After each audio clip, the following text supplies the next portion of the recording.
Magandang araw po sa inyong lahat. Isa na naman ang araw ng pakikipagsapalaran at pakikipagbardagulan sa kalsada. Dito po tayo ngayon mga hapaps, mga oragon sa Valenzuela, Barangay Bagbag, Valenzuela City.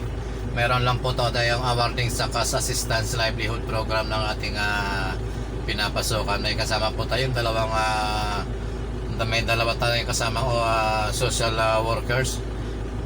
Nandoon sila sa tindahan kasi i-award nga po yung livelihood program ng isa sa mga client natin dito sa Valenzuela, sa Bagbag, Valenzuela City.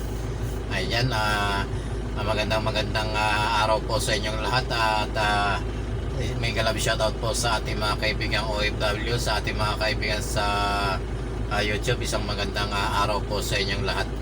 Ayan, Holy Tuesday po ngayon Holy Tuesday po tayo ngayon sa lahat po ng mga Katoliko. Isang mapagpalang araw po sa ating lahat at sa ating lahat ng mga OFW. Saan sulok man po kayo naroon, saan sulok man po kayo ng mundo naroon. Ayan, meron lang po tayong kasabihan na kasi ito nararanasan po natin na sabi nga wag mong gawin kung gusto mong wag gawin sa iyo. Wag mong gawin sa ibang tao kung ayaw mong gawin sa iyo. Ayan. Sana doon sa mga mahihilig magmarites.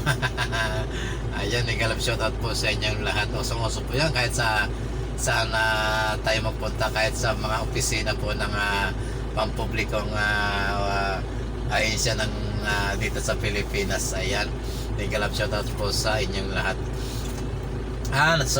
Nandito pala tayo sa Barangay Bagbagin, Calooc, Valenzuela City. Ayan, Barangay Bagbagin pala. Sorry guys, hindi natin kabisado yung lugar kasi first time natin mapadpad dito sa barangay na ito.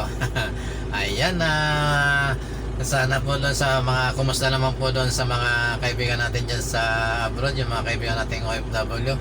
At may galap shoutout po sa ating kaibigan na founder ng Rosemary YT. May galap shoutout po sa inyo madam at ingat-ingat po tayo sa inyong kinaroroonan. Ayan, nandito po tayo ngayon sa isa na namang area ng Maynila na kung saan meron tayong cash assistance awarding.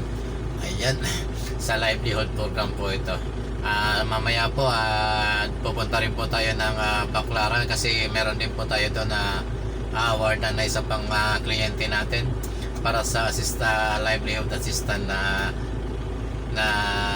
binibigay po ng ating opisina. Ayan, may galap shoutout po sa ating lahat at sa ating mga kaibigang OFW. Ayan, bukas po ay Holy Wednesday.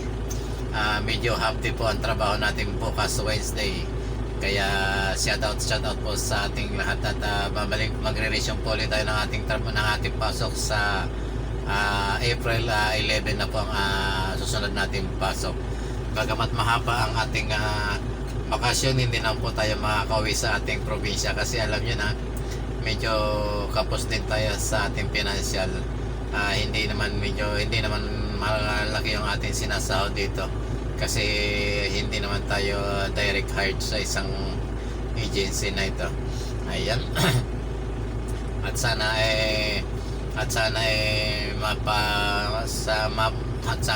abutin pa tayo ng bagong taon dito sa trabaho ito at sa Pasko at bagong taon. Mahirap na kasi God knows naman kasi kung hanggang kailan tayo pagtitiisan ng ating mga bossing dito sa ating trabaho. Ayan, may galap shoutout po sa lahat ng sangay ng gobyerno na tumatanggap ng medyo may edad na. Sana wala nang discrimination ng edad dito sa ating bansa sa mga trabaho kasi hanggat kaya pa naman okay lang na magtrabaho tayo kasi alam nyo naman sa ibang bansa nga hanggang kaya mo magtrabaho 60 years old na pag mayroon pang visa pwede pa magtrabaho sa kanila na tinatanggapan nila, lalo na pag pagkakatiwalaan.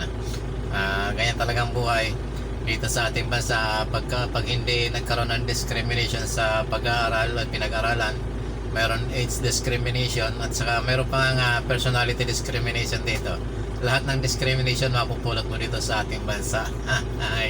Kaya happy lang, wala na tayong magagawa, talagang ganyan ang buhay. Tsaga-tsaga lang tayo kasi kapag hindi ka naman nagtsaga, wala. wala kang wala kang kakainin sa araw-araw. Ayan.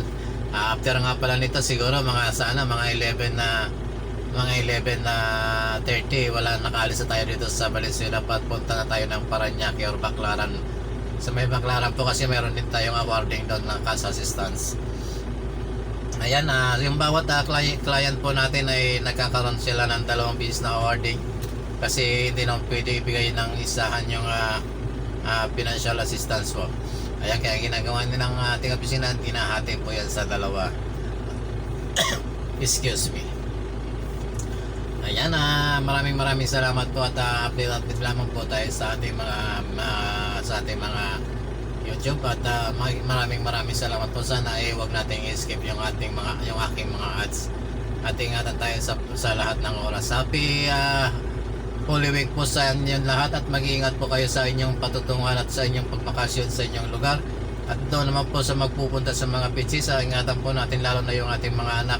Kung kayo po ay may makasamang maliliit na bata, ingatan nyo po at lagi nyo pong babantayan ang inyong mga anak. Ayan po, maraming salamat po sa inyong lahat. Mag-ingat po tayo. Happy Holy Week po sa ating lahat.